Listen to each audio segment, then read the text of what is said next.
하나님 말씀 보겠습니다. 이사야서 6장 6절과 7절 두 절의 말씀을 봉독하여 드립니다. 이는 한 아기가 우리에게 낳고 한 아들을 우리에게 주신 바 되었는데 그의 어깨에는 정사를 메었고 그의 이름은 기묘자라 모사라 전능하신 하나님이라 영존하시는 아버지라 평강의 왕이라 할 것임이라. 그의 정사와 평강의 더함이 무궁하며 또 다윗의 왕자와 그의 나라에 군림하여 그 나라를 굳게 세우고 지금 이후로 영원히 정의와 공의로 그것을 보존하실 것이라. 만군의 여호와의 열심히 이를 이루시리라. 아멘. 상담학을 공부를 했습니다. 부산에서 목회할 때 상담 공부하신 분들이 목회를 잘 하시더라고요. 그래서 나도 상담학을 공부를 해야 되겠다 해서 상담학 대학원 과정을 공부를 했었습니다. 공부를 하면서 참 새로운 것들도 참 많이 배우고 이런 세계가 있구나. 사람의 심리가 얼마나 중요한가 이런 것들을 참 많이도 깨달았습니다. 그리고 참 많은 것들을 깨달았는데 그 중에 한 가지가 뭐냐 하면 이겁니다. 사람은 배운 대로 살지 않고 느끼고 본 대로 산다는 거예요. 뭐라고 산다고요? 사람은 학교에서 배운 것대로 책을 읽고 배운 대로 살지 않고 자기가 본 것, 느껴진 것 가지고 산다라고 하는 겁니다. 왜 그러냐 하면 사람을 움직이는 많은 힘 가운데에서 의식의 세계를 움직이는 힘은 배운 것이 주관해 갑니다. 근데 배우지 않는 세계, 몸에 습득된 세계들은 무의식에 쌓여 있거든요. 그 무의식의 세계에 대해서 공부해 나가면서 새로운 세계를 보는 것 같았습니다. 여기 답이 있구나. 사람을 이해할 수 있는 새로운 안목이 열리고 사람을 바라볼 수 있는 새로운 길들이 열리고 사람을 회복시킬 수 있는 새로운 길들을 찾아낸 것 같았습니다. 그런데 상담 공부를 하다 보니까 그게 회의를 느끼는 사람들을 더러 만나게 되었어요. 더러 만나게 되었는데 그 중에 저도 좀 회의를 가지게 되었습니다. 상담의 회의를 가지는 사람들은 어떤 회의를 가지냐 하면은 집안에서 두들겨 맞은 아내가 남편에게 매일 두들겨 맞는데 그 두들겨 맞는 아내를 상담해주고 난 뒤에 그 아내를 다시 어떻게 해야 됩니까? 두들기 패는 남편과 격리시켜야 됩니까? 다시 그 집에 집어넣어야 됩니까?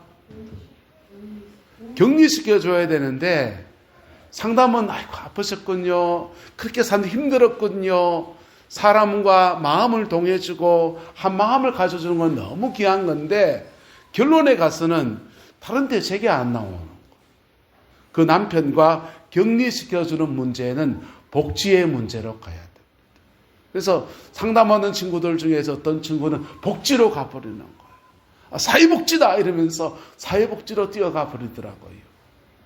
또 상담을 하다 보면은 사람들에게 사람과 사람 사이에 상처받은 문제이기도 한데 그 상처를 잡고 그 용서하면 다 해결됩니다. 그렇게 가르쳐 주더라 교수님이. 용서하면 해결되는구나.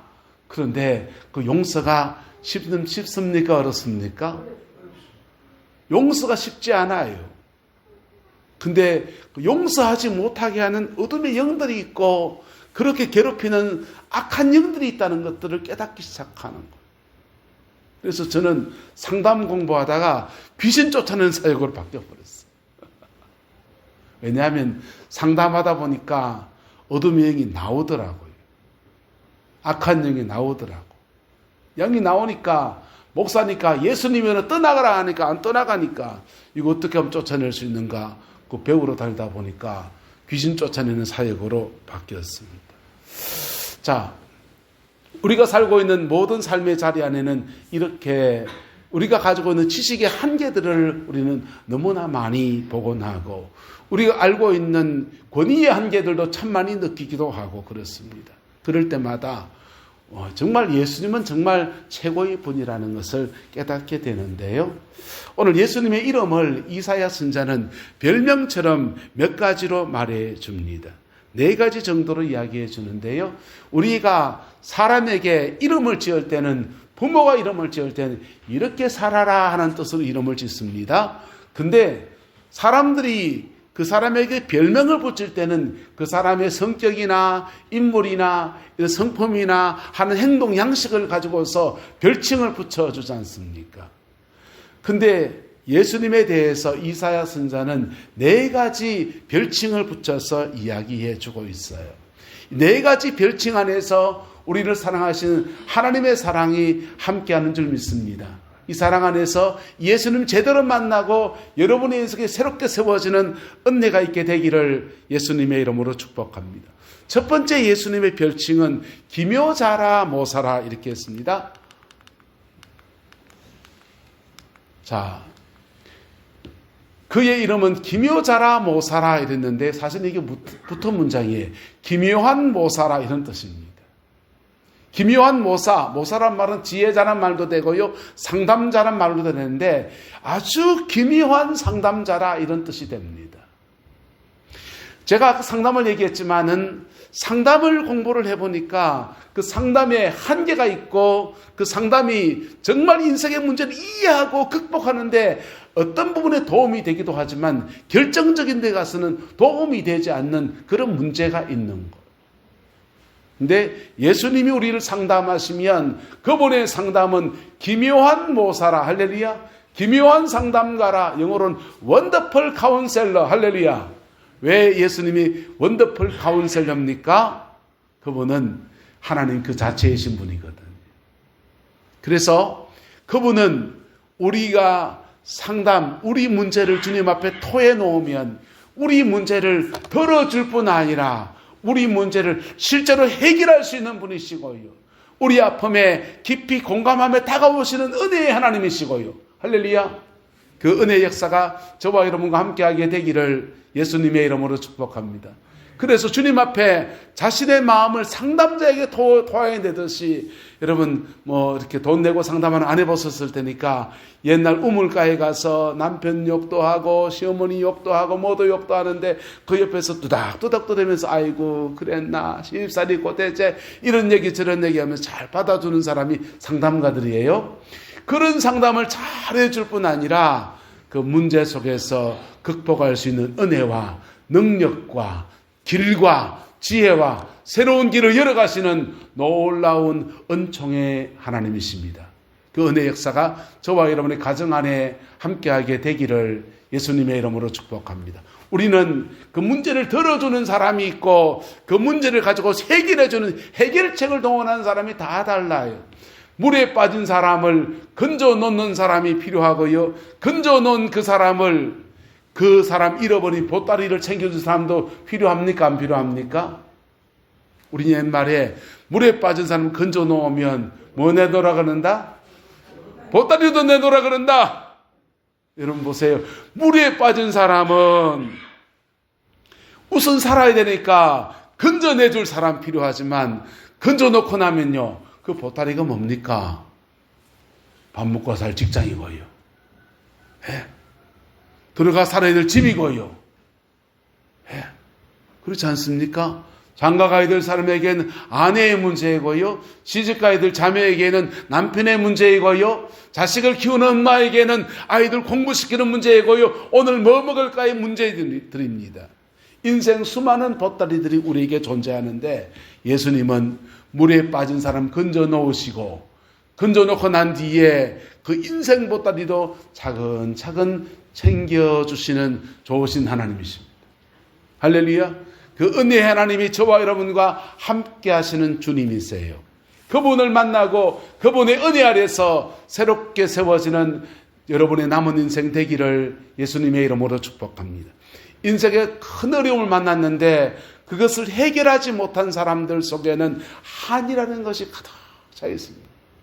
그 가슴 안에는 한이 꽉 차 있어서 한 많은 사람들 옆에서 말 들어주는 거 참 귀한데요. 어떠다가 한 많은 사람을 잘못 건드리면요. 자기의 한을 그 사람에게 다 쏟아버리는 그런 일들을 우린 더러 경험해요. 그래서 그런 사람이 공동체 안에 있으면 우리 뭐라 그럽니까? 폭탄이다 그럽니다. 뭐라 그런다고요? 말 잘못하다간 졸지에 뭐 할지 모른다? 빵! 터져버리면 옆에 있는 사람이 파편을 다 맞습니다. 그걸 잘 표현한 말이, 자라보고 놀란 가슴이 뭐 보고 놀란다? 소뚜껑 보고 놀란다. 어쩌 그래 잘하세요? 자라보고 놀란 건데 소뚜껑 보고 놀란다는 거예요.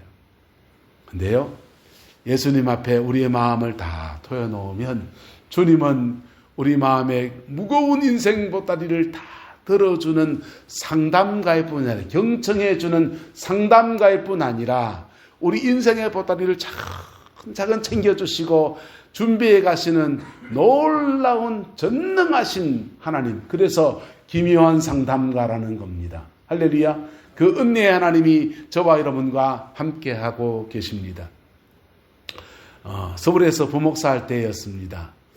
동생이 장가를 가는데, 대구에 있는 동생이 장가를 가니까 동생 장가 가는데 서울서 봉고차를 끌고 내려옵니다. 허락을 받고서 봉고차를 끌고 내려와서 동생 장가 가는데 왔습니다.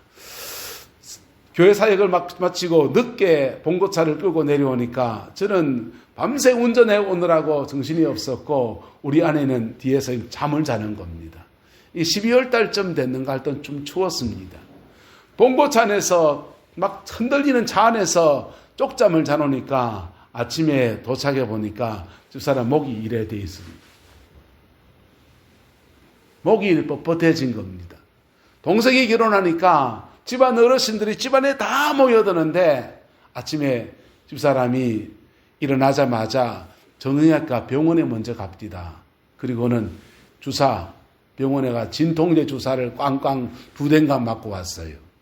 그리고 아침부터 들어닥친 손님들을 접대하기 시작합니다. 설거지합니다. 음식을 챙겨옵니다. 인사합니다. 이런저런 일을 다 끝냈습니다. 그리고 또 토요일날 결혼식이니까 주일날 또 사역이니까 끝날 때 이제 올라가는 겁니다. 올라가는데 마침 감사하게도 이모가, 왜 저한테 이모죠. 이모가 서울까지 가는 길에 충주까지 좀 태워달라고 하는 겁니다.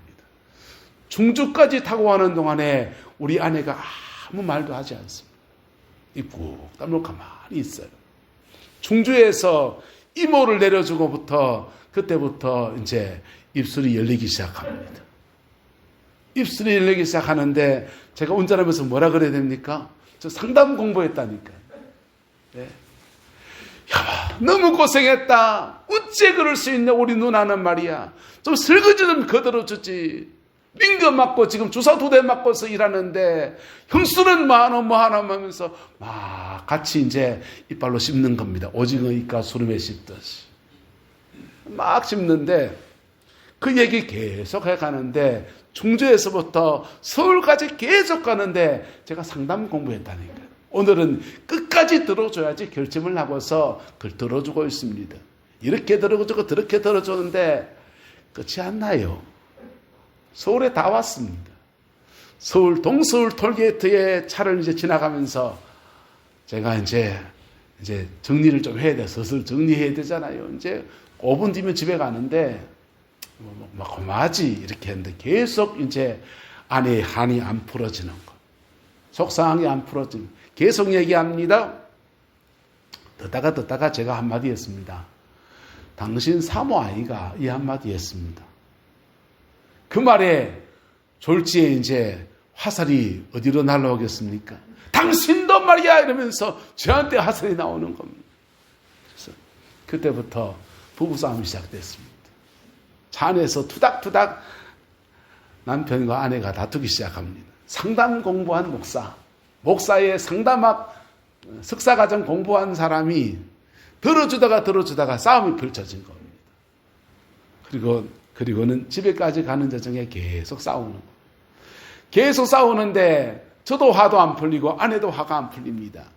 집 앞 아파트에다가 사택에다가 차를 탁 대놓고 내가 그랬어. 먼저 올라가라! 내 좀 이따 갈란다. 애들 둘이는 뒤에서 자고 있고요. 짐이 많으니까 시댁 갔다 온 짐들이 여러 가지 있으니까 정리해서 또 올라가겠다 하면서 마음도 추스리고 그런 마음 먹는데 아내도 올라가지 못하고 가만히 있는 겁니다. 둘 다 그렇게 있는데 뒤에서 훌쩍훌쩍 우는 소리가 들려요. 큰 놈이 깨 있었습니다. 졸지에 흔들리는 차 안에서 타고 오다가 엄마 아빠가 싸우는 소리가 들리니까 그 소리 듣고서는 지가 서러워서 뒤에서 훌쩍훌쩍 울고 있는 거예요. 그래서 걔 우는 것 때문에 고마마 정리가 되고, 그리고는 그 일에 대해서 가타부타 말하지 않고 지금까지도 말하지 않고 그냥 넘어가 버렸습니다. 여러분, 인생을 살다가 우리는 억울한 일을 당할 수 있고요, 괴로운 일 당할 수 있어요. 근데 그때 정말 필요한 사람은 답을 가르쳐 주는 사람이 아니에요. 그때 정말 필요한 사람은 내 인생의 마음을 헤아려 주는 바로 그 사람이 필요한 겁니다. 할렐루야. 그리고 마음을 들어줄 뿐 아니라, 그래서 그 상담 공부한 저는 내 마음에 상담 그릇이 요만큼 있는 거지. 요 그릇에 넘치게 들이닥치니까 그게 정리가 안 돼서 저도 그냥 그 그릇만큼밖에 못 들어주겠습니다. 우리 다 그렇지 않습니까? 여러분도 어떻습니까? 네, 우리 주님은요, 한번 따라합시다. 끝까지 들어주십니다. 언제나 내 편이십니다. 끝까지 들어주시고 언제나 내 편이신 분이에요. 그래서 그분의 이름을 기묘한 원더풀 카운셀러라고 하는 겁니다. 할렐루야. 두 번째 예수님의 이름은 전능하신 하나님이라 말했습니다. 끝까지 들어주는 상담가일 뿐 아니라, 들어줄 뿐 아니라 우리 인생에 새로운 길을 열어가시는 전능하신 누구시다? 하나님이시다. 여러분의 인생을 하나님 앞에, 주님 앞에 마음을 한번 토해 넣어보세요. 그러면요, 그분은 우리의 마음을 들어줄 뿐 아니라 전능하신 무엇이다? 하나님이십니다. 그리고 그 전능 하나님의 당신의 전능하심 안에서 세기를 열어가는 놀라운 은총의 역사를 허락하여 주십니다. 주님 앞에 마음을 토해놓은 사람마다 그의 인생에 세기를 열어가시는 놀라운 은혜들을 다들 그렇게 경험했습니다. 다윗이라는 사람이 사무엘을 통해 하나님의 성령의 기름 부음 받습니다. 기름 부음 받을 땐 좋았습니다. 골리앗을 꺾어 이길 땐 좋았습니다. 사울의 부마가 되어서 아내를 취할 땐 좋았습니다. 그런데 그때부터 시기와 질투가 그를 따라옵니다. 급기야 그것이 목숨을 위협할 지경까지 닥쳐오니까 다윗은 도망자의 신세가 되었습니다. 도망가 있는데 네 거기서 살아라 이렇게 하는 게 아니라 계속 잡으러 옵니다. 얼마나 억울하겠습니까? 그다가 자기 때문에 다른 사람들, 자기를 보호해 줬다는 제목들 때문에 여러 사람들이 변고를 겪었습니다. 얼마나 더 억울하겠습니까? 그때 다윗이 하나님 앞에 자신의 마음을 물같이 토해놓기 시작합니다. 그 다윗이 하나님 앞에 토해놓을 때 이렇게 고백합니다. 하나님, 내 원수의 아내가 가부가 되게 해주십시오. 내 원수의 자식이 고아가 되게 해주십시오. 그 원수가 누구간데요? 1인지상 만인지하의 왕이에요. 그리고 그분이 자기에게는 장인어른이고요, 하나밖에 없는 친구 요나단의 아버지, 친구 아버지입니다. 이렇게 저렇게 인생에 얽히고 설켰는데 자신이 권위자로 모셨던 그 왕에 대해서 하나님, 그 사람 죽여주셔요. 그래야 그의 아내가 과부가 되지요. 그래야 그의 자식이 고아가 되지요. 자신의 마음을 토해놓는데 하나님은 그 토해놓는 그 마음을 받으시면서 이렇게 말씀하십니다. 네가 왕을 저주하는구나. 아니요, no. 한번 따라합시다. 네가 이렇게 힘들구나. 네가 그만치 속상하구나. 여러분, 상담을 하는 사람들은 이런 마음의 태도가 필요하지. 네가 그렇게 힘들구나. 네가 그렇게 마음이 속상하구나. 그럴 때 자신의 마음이 물같이 토해지는 거예요. 그렇게 마음이 토해지니까 다윗은 사울을 만났을 때 창으로 찔러 죽을 수 있을 때 안 죽였어요. 그리고 전능하신 하나님께서 다윗의 인생을 열어가시는데 그를 이스라엘 나라의 왕위에 세우시고, 하나님 앞에 가장 복된 왕 중의 왕으로 그렇게 삼아 역사해 주셨습니다. 사단의 역사가 어떤 줄 압니까? 사단의 역사는 따라합시다. 피차, 물고 물리면 한쪽만 망합니까? 피차 멸망할까 주의하라 이랬습니다. 우리나라 지금 대개 굉장히 위험합니다. 환율이 1450원을 넘어섰습니다. 좀 지나면 1500대를 넘어갑니다. 지금은요, 세계가 굉장히 경기가 복잡해서 미국이라는 나라가 한 나라를 제물로 삼아야 돼요. 우리나라 IMF가 터졌을 때 우리나라만 터진 게 아니에요. 동남아의 태국이라는 나라가 터졌습니다. 태국이 터진 바람에 우리는 살아났어요. 세계 역사는 아이러니하게도 세계 경제가 불황일 때 한 나라가 망하면 다른 나라는 살아요. 그래서 전 세계가 누구 망하라고 계속 지금 저주하는 저주를 걸고 있냐면 중국 망하라고 저주 걸고 있습니다.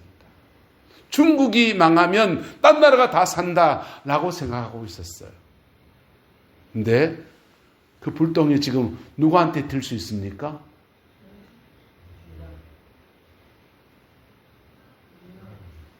먼저 터지는 나라가 우리나라예요. 우리나라가 될 수 있어요. 전 세계에 해치펀드라고 했어요. 돈을 운영하는, 돈 가지고 돈놀이하는 기업인들이 얼마나 많이 있는데, 금융업 가지고 장난치는 사람이 얼마나 많이 있는데요. 우리나라 경제가 환율이 1500대까지 올랐으면요, 그 해치펀드가 먹고 싹고 사냥하기 좋은 우리나라 기업이 얼마나 많은지 몰라요. 삼성전자, SK 하이닉스 이런 거 싹 사가지고는요, 싹 팔았다 가면서 우리나라 돈을 싹 훔쳐갑니다. 여당이니 야당이니 보수니 진보니 막 그러고 있는데요. 지금은 정신 번쩍 차려야 돼요. 우리끼리 싸울 때가 아니고 자칫하다가는 피차 뭐할까 주의하라. 멸망할까 주의하라. 예. 나라가 거들나면 보수가 뭔 소리고 진보가 뭔 소용이 있습니까? 네요. 오늘 우리의 상황, 여러분의 가정의 상황이나 이 나라 이 문제 앞에서 예수님을 제대로 만나는 은혜가 있게 되기를 주님의 이름으로 축원합니다. 주님을 제대로 만나면요, 우리의 억울한 마음을 풀어주시고, 그래서 단순하게 들어주는 뿐 아니라 전능하신 하나님이 되셔서 인생의 세기를 열어가시는 놀라운 은혜를 허락하여 주십니다. 그리고는요, 우리 마음 안에 깊은 것을 치료하시는데요, 세 번째 예수님의 별명은 영존하시는 무엇이라? 아버지라 그랬어요. 여러분 아버지 그러면 어떻습니까?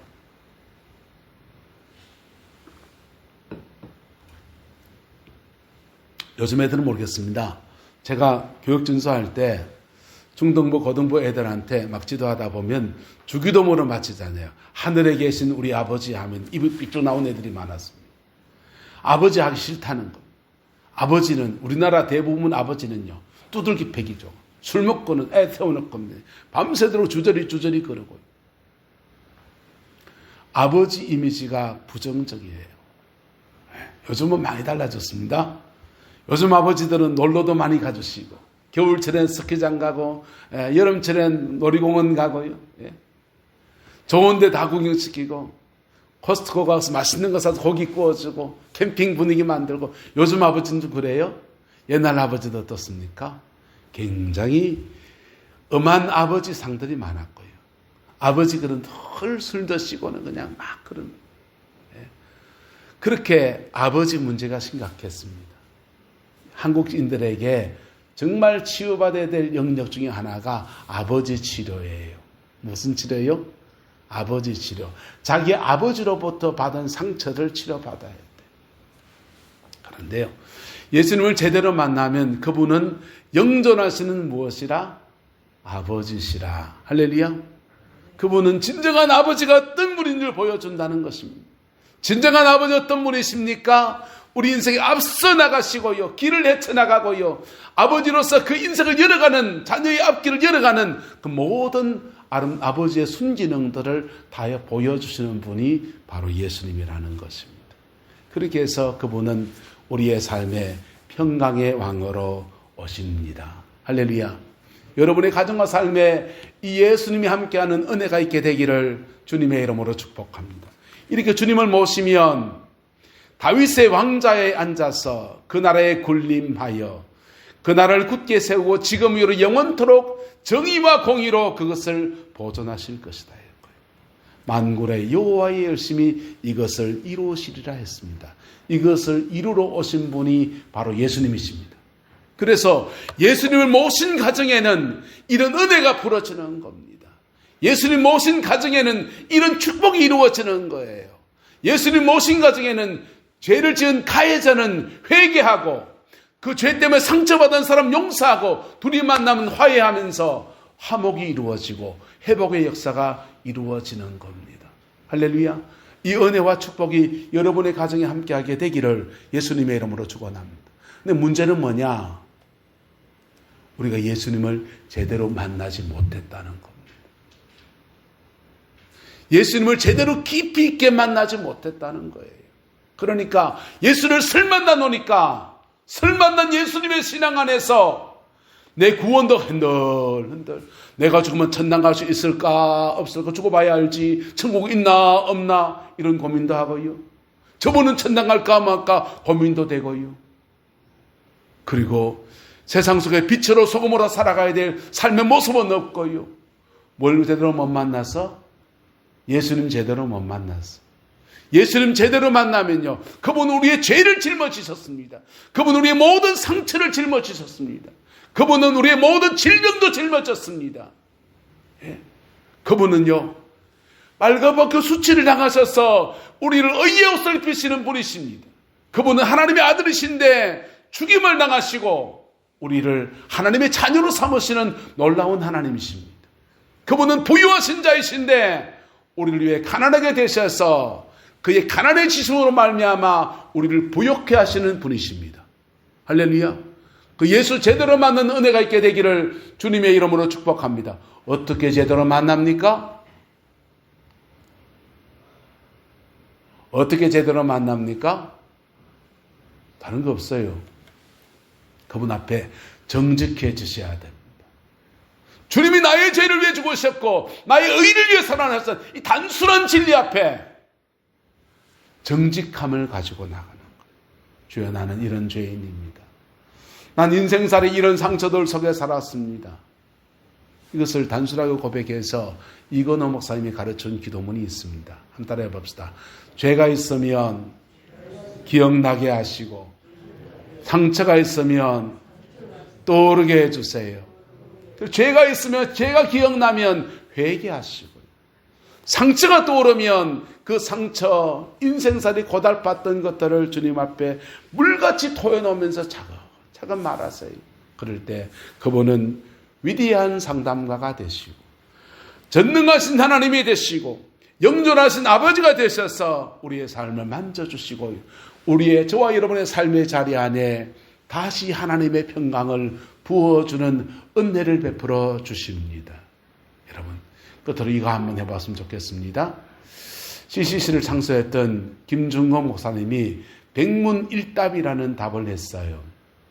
이거 한번 같이 한번 보기도 하고 여러분들도 이 대답에 따라서 한번 답을 한번 해보면서 한번 고백하며 설교를 마치려 합니다. 물을 때마다 예수 그리스도 그렇게 대답했습니다. 이것을 내가 이름을 짓기를 백문일답이라고 했습니다. 물어보면 여러분이 예수 그리스도 그렇게 대답하세요. 알죠? 모든 데 빛은 어디 있습니까? 우리가 먹고 살 생명의 양식은 어디 있습니까? 가정교육의 원리가 어디 있습니까? 행복한 결혼생활의 키가 어디 있습니까? 복의 근원이 누구십니까? 국회의원들이 알아야 될 분이 누구십니까? 모든 대학교 수도 가족들이 알아야 될 분이 누구십니까? 태어나는 아이들마다 누구의 이름을 부르야 됩니까? 교육의 목표가 누구십니까? 남북 통일의 길을 누가 가지고 있습니까? 나라의 국방의 원리가 무엇입니까? 진리가 어디 있습니까? 진짜 생명은 어디 있습니까? 누가 심판할 때 우리의 심판이십니까? 누가 우리의 새 육체를 연결하겠습니까? 한 사람 한 사람이 그 생명의 불씨가 돼야 되겠는데 누가 알까요? 누가?